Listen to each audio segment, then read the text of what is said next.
Make sure everything is working here.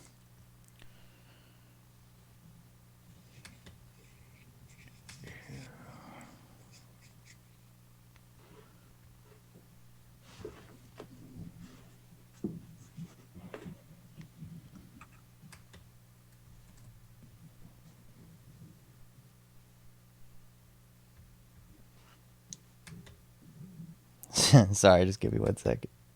No problem, man. Where are you from, by the way? I'm from like Highlands originally, but I'm in Neptune right now near Asbury Park. Okay. Yeah. Let's do this. Oh, that's right. Once again, totally local podcast. Monmouth County, Ocean County, and this time a little bit outside of those counties. New Jersey's Jersey Shore's most lovely podcast that you've ever seen in your life. Oh my God, everything you want to know about colorful characters, local businesses, and entrepreneurs. And today we have the youngest entrepreneur, the youngest guest I've ever had on the show, ever, basically. Jared Curry from Scope 16 Marketing with us today. How you doing, man? Doing well, man. Pumped to be here. Well, first of all, kudos to you with the Epic mic and the headphones, because not a lot of guests, none of them really do that. Maybe Epic shouts to Aaron Levine over at LG Insurance. He's upped his game, but people don't understand the importance of a well-sounding ambiance to these things. So I appreciate Gotta love that. Blue Yeti. That's Blue is the brand. I have this old ass like snowball mic that I've used forever. And whenever people are getting mics and stuff, Blue seems like the brand to go with. 100%. So I mean, let's just jump into it, because I've got some questions here, and nothing is off limit. Now, what I found interesting, obviously, you're the youngest guest, like I said. Usually we cover Monmouth and Ocean County, but you're from Edison. I have friends up in Edison. Edison is pretty much, it's a hop, skip, and a jump away. It's right there. You've been to the Jersey Shore before, I'm sure, right? Of course. All right, cool. So let's just pop into it now. You started your business, or you got the idea to start your business at the age of the ripe old age of 16, I believe. Yeah. Born and raised in Edison, New Jersey, and being raised in that town, It was so competitive, the school district, and people really pushed everyone to succeed. And I knew that college wasn't right for me. So I was a junior in high school, and I decided that I wanted to go ahead, start a business, and the rest is history, man. It's been an amazing journey, and just so blessed to have the opportunity. See, I was going to bring this up, and then I was like, I don't want to, I don't know, friends, parents, relatives of yours, I don't know if they get mad, but since you said it already, like, college, I've told people for a long time is a huge, in most cases, well, not in most cases, in very specific cases, is a huge waste of time. If you know what you want to do, and say you want to be, a veterinarian or something like that, and it's like, okay, you got to go to school, you got to get certified, but there's certain things now that you don't need to go to school for. Like you could get online courses, you could go to Google and learn about it, and it's just kind of finding that knack or that niche that you're passionate about, and kind of pursuing it in that regard. So it sounds kind of like you sidestepped all the nonsense, and people were kind of encouraging you to kind of pursue what you were, these marketing ideas, this way you went. I mean, I've had a lot of doubters, a lot of people telling me I'll never succeed, I shouldn't do it. But at the same time, I've always had a good support system. But just like you said, I don't hate school. I mean, I don't hate education. I just don't like school. Schooling is not education. Schooling is something totally different. I love education, though. And like you said, there's so many opportunities out there for everyone out there listening. I don't care how old you are, to educate yourself, whether it be Google, YouTube University. There's opportunity. There's courses out there. You don't just have to go to basic college anymore. It's the 21st century. Yeah, I mean, I found at a certain point, this is like me, I went to college, and, it took me like 6 years to get an undergrad degree.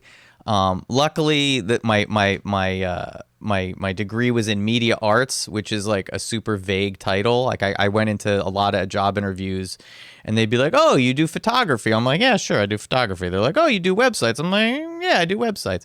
So I kind of use that to my advantage. But the amount of money I owed to school versus what I actually do now, it definitely diverged. And what I started to do, and maybe you could kind of identify with this, but what I started to think about when I was out of school, when I was broke, working at a print shop for a horrible boss, and I was like, I got to do something else. I was like, what do people want that I can learn that is relatively inexpensive or free that people don't want to do? And I took that combination, and it kind of led me down my hustle in life to figure out what I want to do. Was there kind of a moment like that for you where you were just like, did you always kind of know where you wanted to go, or did you kind of stumble upon like marketing and kind of figure out that this is what you wanted to do? I don't think anyone wakes up and says they want to start a marketing agency, right? That's true.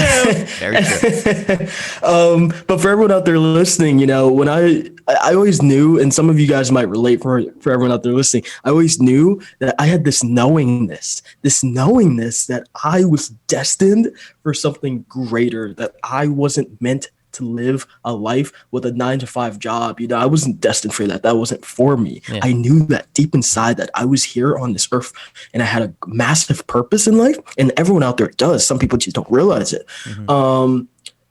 And from a really young age, I always knew I was going to be doing something special. I didn't know what it was. But when I was a junior in high school, I had read the book Rich Dad, Poor Dad. It was the summer before my junior year, and that changed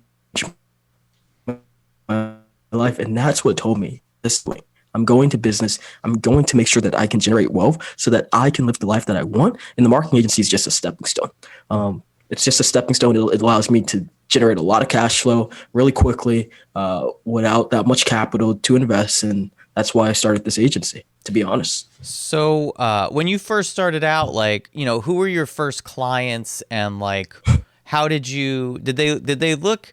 See, the thing is, with the stuff that you're doing, it's kind of, I don't want to discourage older people from getting into it, but there's like a learning curve where, like, for example, my younger brother, when he was like little, he would play like Call of Duty and he just knew how to play it. Whereas I got on Call of Duty and I was like nauseous and I couldn't like figure it out. So it seems to me that younger people like yourself are kind of more acclimated or can like intuitively do a lot of these things. So do you find that like these clients that you were first getting, did they identify with that and say, okay, he's younger, he gets it? Or were they like, this youngster can't do this? Like, how did you navigate those first clients? How did you navigate those waters? They sounded just like that, Andrew. So you're spot on. I knew it. I knew it.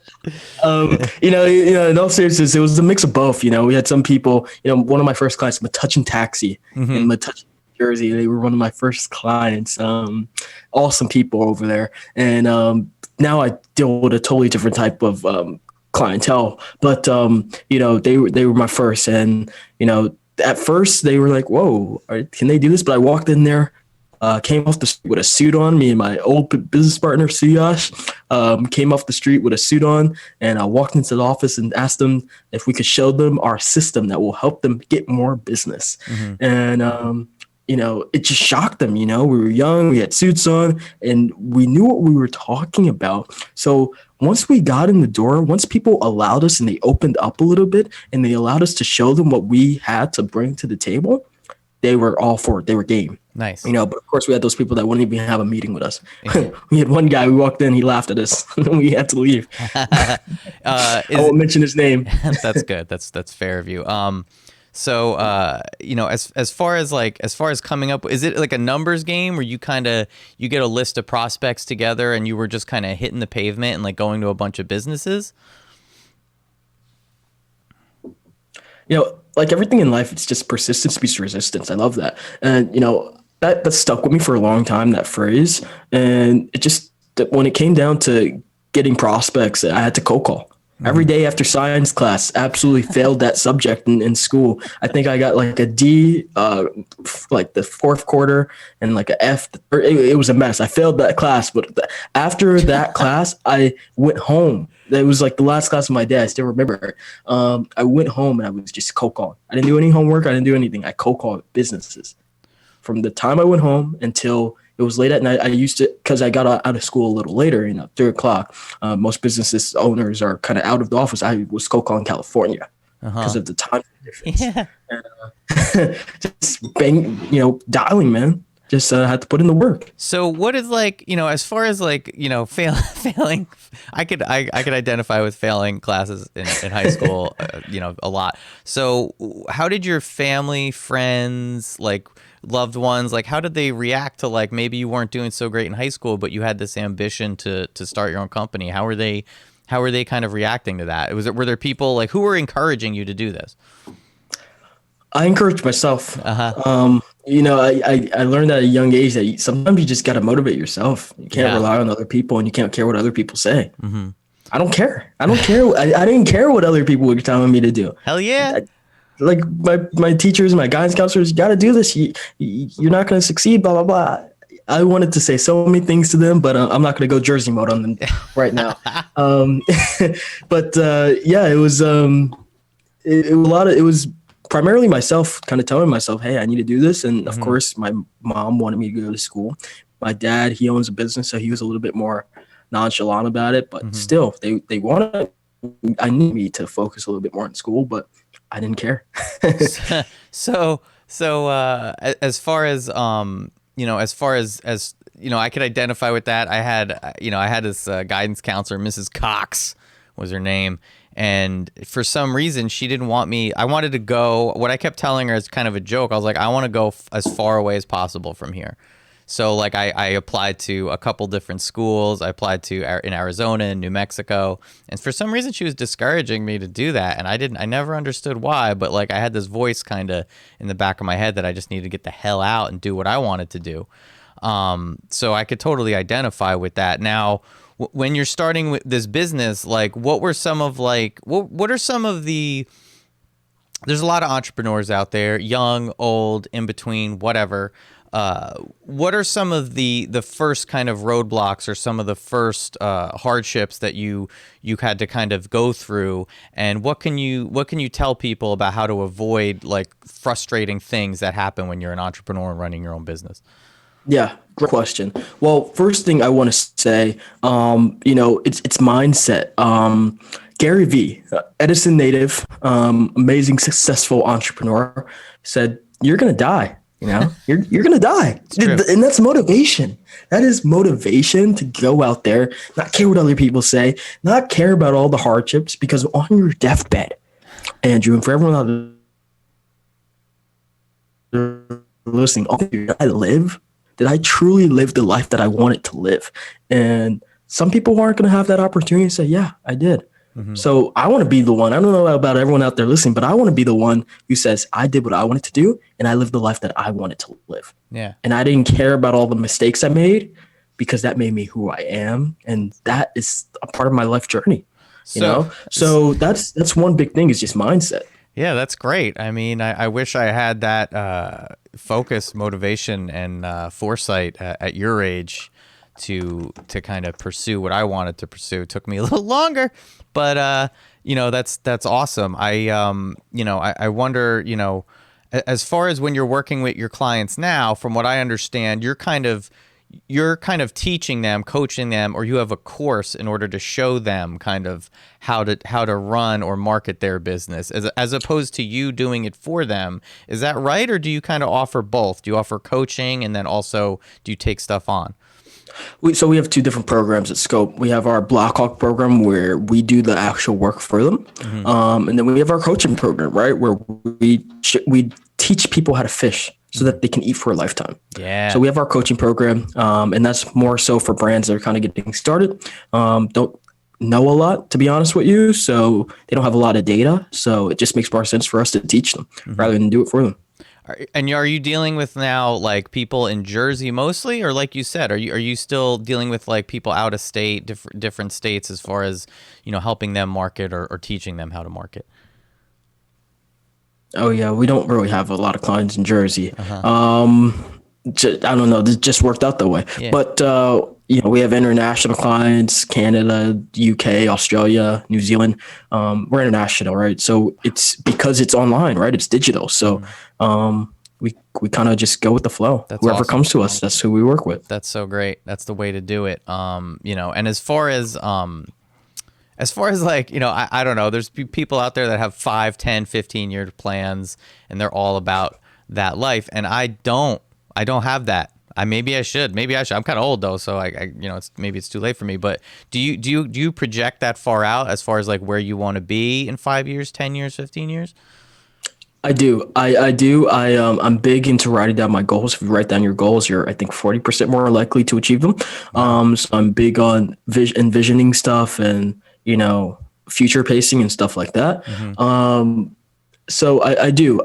5 years down the line, I have my goals. 10 years down the line, I don't go 15 years down the line. I'm not there yet. Uh-huh. We'll see what happens, but I do have I would say 5 to 10 year goals and where That's I want to be in life. that's great. How do you? Okay, so are you one of those? Are you one of those people that's just like I'm gonna work all the time and that's all I'm gonna do? Do you find yourself getting burnt out, or what do you do to kind of have a little downtime? Like how do you take a step away from your business, or are you just like a ravenous machine that's just working all the time? That's a great question. So I used to just nonstop, bang bang bang bang bang, Uh-huh. work all day long. I recently started taking the weekends off, just because I needed to. I was getting burnt out, and I have a team now, and I can give responsibility and tasks to them. So now what I do on the weekends, I decided to, hey, I'm going horseback riding. Nice. Legacy Riding Stables over in Sayreville, right? Go there. I try to go there every weekend, horseback riding, or I go paintballing last weekend, 2 weekends ago. I went skydiving. I try to do some crazy stuff, some exciting stuff. I saw that You, skydiving video. That was crazy. thank you. Yeah, it was insane. But I try to get out there and live life, And right now I'm trying to automate my business so I don't have to be in a day to day. I don't want to work in my business. I want to work on my business. And I Hmm. want to have the freedom. I live the laptop lifestyle. This is Wi-Fi money, and I want to have that freedom to say, hey, I don't want to work for the next month, but I'm still going to make money. So Yeah. that's what I'm doing right now, So trying to how do automate you the business so do I you can live my find life. do you find it difficult to like some challenges that I've faced is when I'm doing something, I don't want to micromanage it. I want to be able to hand it off. And I've had experiences with my business where I've handed it off and the person was just a straight up clown and didn't know what they were doing. Like, do you find it hard to step away from the role and be able to like say, all right, you're going to do this and I'm going to trust you to do that? How do you navigate those waters between making sure people are making you look good and making sure that they're doing the job that they're supposed to be doing? That's a hard one, man. Number one, you got to kiss a lot of frogs. Hate to say it, but you got to kiss a lot of frogs until you find your Prince Charming. Yeah. Number two, only hire A players. I only hire A players now. We vet a lot of people that we have a recruiting agency whenever we need new team members. Hmm. So they do vetting, and then we do vetting on our end. We put people through a 30-day trial period. If it doesn't work out, it's no hard feelings. If it works out, perfect. It's a big trust factor, right? We just hired an ops manager. She's amazing, Hmm. and he's an A player. You just got to kiss a lot of frogs. You're not always going to find your perfect fit, but if you want to automate your business, you gotta keep testing people out until you find the right one. Yeah, That's all I can say. definitely, definitely. So, I mean, what are some of the main? You mentioned Rich Dad Poor Dad as like a a thing that opened your eyes. What do you think? Like, what is like one of the main things you took away from that book that you think other people should read the book for? Two things. Sorry. The rich don't work for money, and it's okay to fail. That's actually the biggest thing. It's okay to fail. A lot of people, especially in New Jersey, well, at least in the school district I grew up in, it was like if you got a B plus, you were a failure. It's like, what the heck is going on?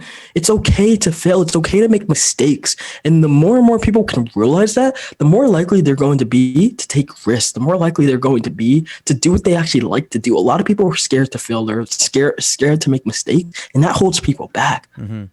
Reading that book, Rich Dad Poor Dad, allowed me to experiment and allowed me to say, hey, I want to start a vending machine, even though that vending machine failed and flopped. I had a vending machine business. It told me that it's okay to fail. This is just a learning experience. Mm-hmm. You can learn from your mistakes. Yeah. And that's what's helped me so much from that book. Man, you're going to be like a billionaire by the time you're like 20. It's crazy. It's crazy. You should be teaching kids in high school, like these teachers, they're clouds. I said the same thing. Oh my God.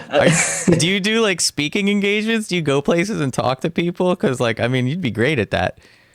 I've been working with my publicist about that. Right now, we're just doing podcasts. Smart. Like right now. Mm-hmm. On your amazing podcast right now, Andrew. But yeah, I've just been doing podcasts. Once COVID dies off, then hopefully I can get some speaking gigs. Yeah, so epic shouts. Mike McHenry, longtime listener, super fan of the podcast. He was just asking about that. Like he says, are there people or companies that use this type of skill to help another business market the job itself? Wait, hold on a second.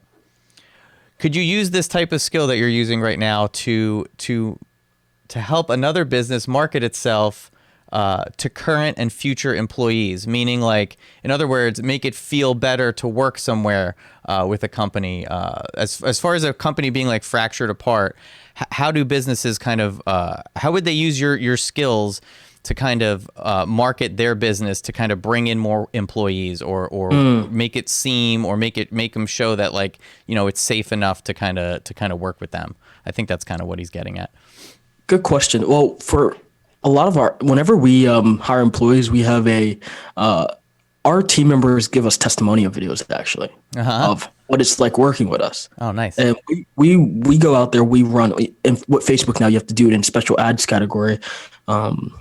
And we created an ad campaign and we just use this testimonial video and we get applicants that way. That's great. It's a great way to attract team members. Hear from other employees. What's their experience been like? That's awesome. As long as you don't like have them like tied up in a room with like a torture device or something. They're like, it's great. I love it. It's awesome. How do you think I've been doing it? No, I'm kidding. That's so cool. Thanks, Mike, for asking that question. That was cool. I mean, and that brings me to another point. Honestly, recently I've been trying to stay away, as much as I could physically and on the podcast from COVID. I don't want to get it on me. I don't want to be near it. But like, I feel like it kind of comes up and I guess it's just inevitable now.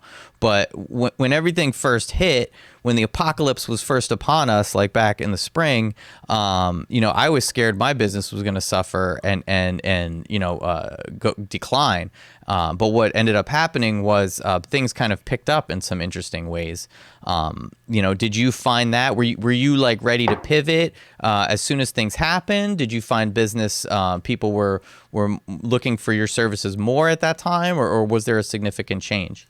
We took an instant hit because we were working with gyms. Instant hit. I'll be fully transparent. We were doing about $15,000 a month, $14,400 to be exact. And COVID hit. 2 weeks later, we were probably down to like $1,000 a month. Wow. Yeah. Crazy, right? Gyms gyms are bad. Gyms are hit bad, dude. Gyms are so they suffered a lot, which sucks a lot because people need to be out there and get healthy, and then they can't get out there and get healthy, Exactly. So we decided to pivot. I almost gave up. It was horrible, right? But we decided to pivot. We switched niches, and we only work with e-com brands now, right? It's something we've always been good at, but we never focused on. Mm-hmm. And now we only work with e-com brands, and they are blowing us up. Our business has scaled significantly, hundreds of %. Online shopping. I mean, people are doing that more. Are you working as far as e-com? Is there a specific niche within that, or is it larger companies, or is it smaller people? Kind of getting their products out. Like, is there a specific niche within the niche? E-com's massive, right? So like the companies we work with, they're probably doing like 50 to 100,000 a month. So like not massive compared to what other agencies are doing, but decent sized companies, right? Pretty good. And yeah, and we primarily work with them for like our done for you, but then anyone lower than that, it's not doing that much revenue. Primarily our coaching program. And yeah, it's pretty broad, right? It comes broad. So we just work with anyone who sells stuff online. What We have clients that sell news. what are some of the things, obviously you don't want to give away your secret sauce, but like, what are some of the common questions that people are coming to you, like first couple things? I imagine it's like, how do we sell more? But is there any more specific things that people are like, what they want to know off the bat, or what makes them kind of feel better about where they are, or how you can help them? Yeah. Well, great question for everyone out there listening. I mean, we guarantee results. So we guarantee that our clients will make money, or else they don't pay us. Plus, we pay them actually. Wow. So we're pretty confident when it comes to that. But that's why we have a vetting process. Most people are coming to us because they want that certain level of guaranteed that success. Number one. Number two, they want to just increase sales, right? Everyone just wants to increase sales. Why? Because they want the freedom. They want to buy stuff. Everyone just wants more sales at the end of the day. That's why people come to us. They want to make more money. Do you find some companies that you're like, say they're these top tier companies, and are there some where you're just like the product they have is a dud, or maybe you just don't align with their values? Is there certain people where you gotta be like, it's not you, it's me. I don't like you, and you have to break up with them? Is there situations where that happens? We turn probably 60% of the people that come through our ads away. Wow, I think we won't work with them. That's a big thing for, I think, people to hear, because if they're doing marketing, or if you're a business, there's a certain aspect to it where it's like, it's not only the clients you're bringing in or the money you're bringing in, you also have to find the right people to work with. So how do you qualify somebody, or how do you say, how do you figure out that if there's somebody that's going to align with what you're doing? Number one, they have to fill out an application. It's like 12 questions. The application's accepted. They get a meeting with someone on my team. They do an intro call. They audit like their back end, their systems and stuff like that. Make sure that they have inventory, make sure that they are doing enough revenue, they have data. If that all goes well, we take them through another call, and that's where we show them the system, and then they decide if they want to be a part of it or not. So that's great, man. That's good, because if you ask somebody 12 questions, if they're not serious, if they're not filling that out, then it's like, wow, you're not going to do the work, because clients got to know that you're gonna help them, but there's work to be done. You can't just expect this, And that's another interesting thing too that you brought up as far as automating it. It's like people think that they could just, I'm gonna hit a button and automate everything, and it's like, well, yeah, like Jared could do that because Jared put in the hours and hours and hours of work to figure out how to do that. And now, like, since you did that on the back end, you could kind of automate it on the front. So, I mean, there is a lot of work to be done, and there's a lot of experience. Like, people are paying for experience hours too. It's not just every hour you're spending on their business. If it takes you less time to do what used to take you 8 hours, takes you now 15 minutes, like there's a certain level of experience or energy put into that. So I think people really need to understand that aspect of it too. You know what I'm saying? Yeah, 100%. I couldn't agree more. I wish you could come in and tell that to some of our our clients that we do it for them. They don't have that much. I mean, we kind of do it for them. But our coaching students, man, they so that's another topic for another day. But sometimes people just don't realize that you got to put in the work. Yeah, and you got to have it's hard too. I would imagine that, obviously you're getting sales for people, and there's a lot of different aspects to that. When you're coaching people, do you ever touch on like how they should be using social media to like put themselves out there? When we're coaching people, we are talking about branding and publicity, but we're primarily talking to them about just getting conversions. A lot of these small businesses, they want to focus on all these other things. I didn't hire a publicist until like 2.5 years into my business. You want to get yourself out there, but you have to do it the right way. First, you need to focus on sales. You asked me what do business owners need to, prioritize. They need to prioritize sales. It's the most important thing with your business. Every business is a sales organization. Yeah, I hear you. That's completely true. I mean, and what I was kind of, going to get at is as far as making sure your business is running right. if you have social media, it's great, but if you don't have the personality for it, you might have to like find something else, find someone else to like handle it, or find some other way of kind of dealing with it. You know, as far as you know, the people that have been in your life, you mentioned that there's been positive and negative. You know, from people that you've interacted with, what's like some of the what's the best advice that someone's given you from somebody that you've like interacted with? You know what? This is a story. Story time, people. It's a little bit different, All right. but you know, Warren Buffett and Bill Gates, they knew each other as kids. Mm-hmm. A lot of people don't know that. And when they were about 10 years old, I believe, their dad asked them, what's the number one thing or trait that someone needs to succeed? They gave them both a piece of paper. They didn't look at each other. They didn't talk to each other. They both wrote down the same word: focus. That is the number one. And I've heard this from a ton of people that I know and successful entrepreneurs. That is the number one thing people need to succeed. Instead of, don't be a one-footed entrepreneur. Focus on one business, one thing at a time, and commit to it, right? Go all in. Mm-hmm. So how does that relate? That's great. So how does that relate to your business, where you're focusing on your business, but your business is helping other businesses, and you also have a publicist, you have to do accounting, you have to do the books, you have to do, you know, the social media stuff. Like, focus is great, but how do you focus when you're spinning all these plates? How do you do that? One thing we focus on at Scope, sales. We focus on sales. That is our focus. Now, why do we focus on sales so much? Because the more sales we generate, the more team members we can hire to help those clients, to better provide results for those clients. So that's our number one focus. And the way that I've been able to do that is by having a team. I would not be able to do anything without my team. So my team, they all have their own individual focuses, and I focus on one thing: driving the business forward. So And that's what's helped us. That's amazing. So let's do a little hypothetical. You know, totally local podcast. Obviously, it's a podcast about you know, New Jersey, Monmouth County, Ocean County, the local area, entrepreneurs, colorful characters, and businesses. You know, say I wanted to sell something. Say I wanted to sell a T-shirt, totally local podcast T-shirt, and I wanted to get out there. What's some advice? I'm looking for basically free advice from you. What would be some ways of being like, all right, I got this merch. How do I get it out there? How do I sell it, and how do I make sure it's successful? Good question. I have to sign up. Good question. You gotta sign up. No, I'm kidding. So what I would recommend, number one, you have a website, right? Yeah. Okay.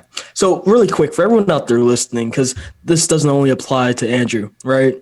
First, let me just say this, right? There's this guy. He's walking down the street. It's a quick little story. He's walking down the street when he falls in a hole. The walls are so steep he can't get out. A doctor passes by, and the guy shouts up, "Hey, you! Can you help me out?" Doctor writes a prescription, throws it down the hole, moves on. Then a priest comes along, and the guy shouts up, "Father, I'm down in the hole. Can you help me out?" The priest writes out a prayer, throws it down the hole, and moves on. Then a friend walks by. "Hey, Joe, it's me. Can you help me out?" And the friend jumps in the hole. Our guy says, "Are you stupid? Now we're both in the hole." The friend says, "Yeah, but I've been down here before, and I know the way out." Guys, I've been down here. I know the way out, and for everyone out there listening, I'm gonna make sure that you guys know how to start generating sales. That's what I wanted to say first. Next is, you gotta make sure, everyone out there, you gotta make sure you have a website. You gotta make sure you have a place where people can purchase this stuff. Make sure that you're collecting data. Get a pixel. Put a pixel on your site so you can start collecting that data. Next thing is make sure that you have an email list. For everyone, Andrew, what you should do is you should do a giveaway. Have people with a landing page. In order to enter the giveaway, they need to put in their email and their phone number.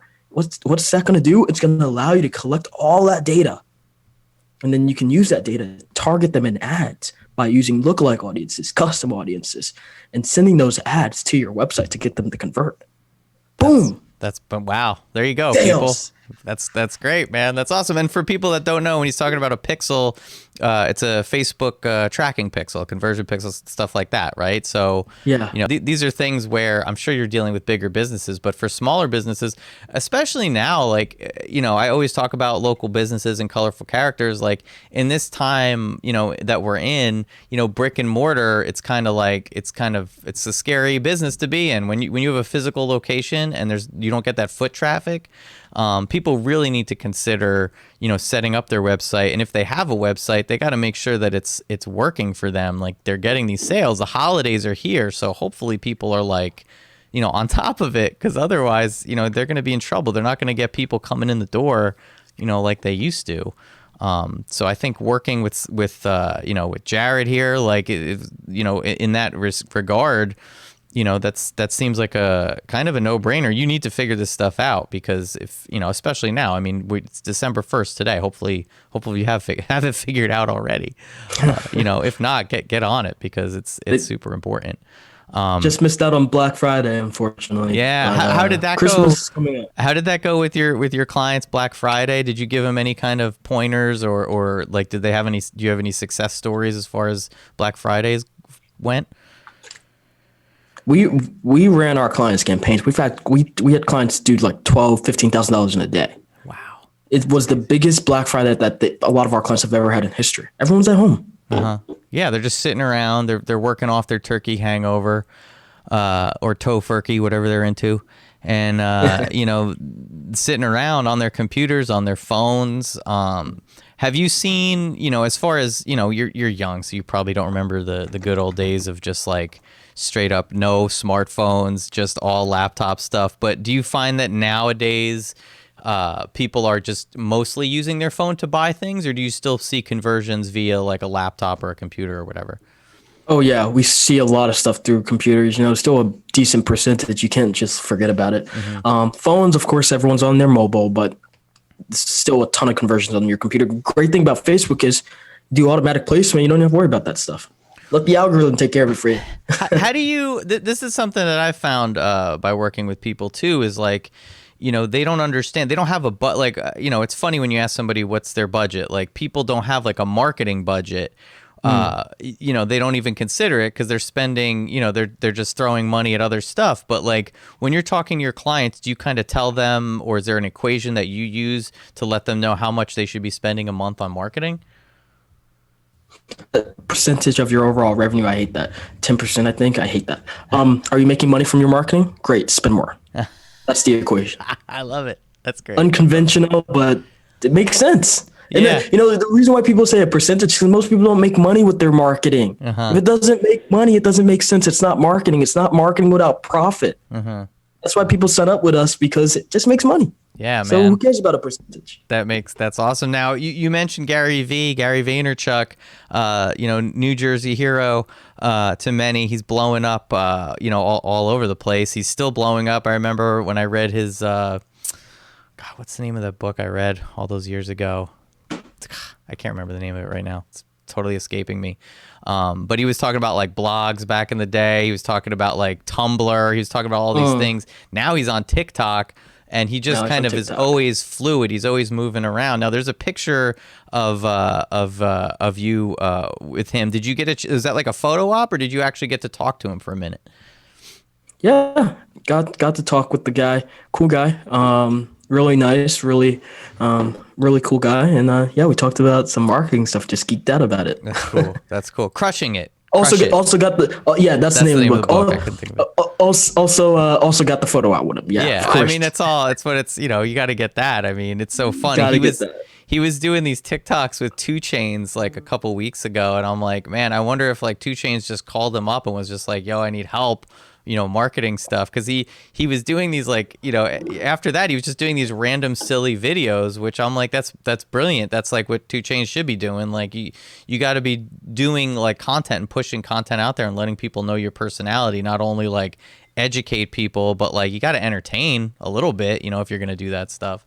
So I mean, I think that's a good That's a good role model to have. It's good to have I saw that picture and I'm like, oh, this guy knows what's up. He knows Gary Vee. So, is there any like, first of all, thank you for your time. It's really inspiring. Me being an old ass person to see somebody young that's like out there motivated to do it. You understand that maybe college isn't for everyone because you don't want to be spending, throwing money down a hole for no reason. So I want to thank you a lot for linking up and getting this to happen. Is there any kind of final thoughts or words or encouragement or inspiration for people that maybe are thinking of following their passions that you could kind of relay to them to help them move in that direction? Let the popcorn pop. You put popcorn in a microwave, slowly pops, right? Yeah. Pop. Over time, it improves, and you start seeing the effects. The delayed reactions to your previous actions, and then the popcorn starts to pop, like really pop. And it doesn't stop. That's what you guys have to do in life. It takes time. Yes. It's not going to be instant success, but you got it. And just remember, you're going to die. We're all gonna die, people. So, what's the best way? What's the best way to get in touch with you? What's the way people need to reach out to you? Because obviously you could help them. What's the best way to get in touch? I'm just a normal person. Go ahead, follow me on Instagram. Reach out to me via there. Official Jared, Jared Curry, Curry, like Steph. Follow me on Instagram, and be more than happy to connect with you. Just send me over a message. Guys, I want to thank Jared Curry for talking to us today. As always, this is Totally Local Podcast, mostly about Monmouth and Ocean County. Sometimes I step out when you got such an amazing entrepreneur with such a great story like Jared Curry here. Guys, follow me on Instagram, Totally_local podcast. Totally_local_ podcast. Yeah, I said it right. Follow me there. Stay in touch on Facebook, wherever you hear about this. I just want to thank you guys a lot for doing this. Anyway, thanks again. That's all I got, really. Let me stop the